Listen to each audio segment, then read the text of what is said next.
Please subscribe my channel. বিশ্বকাপ শুরু করেছিলেন টি-20 শীর্ষ অলরাউন্ডার হিসেবে, কিন্তু শ্রীলঙ্কা ও দক্ষিণ আফ্রিকার বিপক্ষে এতটাই অপ্রত্যাশিত ক্রিকেট খেলেছেন যে শীর্ষস্থান থেকে এক ঝটকায় 5 নম্বরে নেমে গেছেন অলরাউন্ডার সাকিব আল হাসান।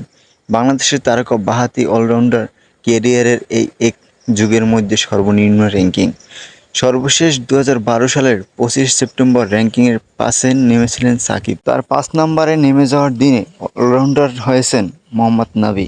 আফগান অলরাউন্ডারের রেটিং পয়েন্ট 231, 225 রেটিং পয়েন্ট নিয়ে দুয়ে অস্ট্রেলিয়ান মার্ক স্টোনিস। আজ আইসিসির হালনাগাদ র্যাঙ্কিংয়ের এই পরিবর্তন এসেছে।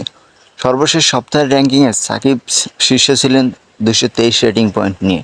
তবে শ্রীলঙ্কা ও দক্ষিণ আফ্রিকার বিপক্ষে ম্যাচের বাজে পারফরম্যান্স তার রেটিং পয়েন্ট কমে গেছে।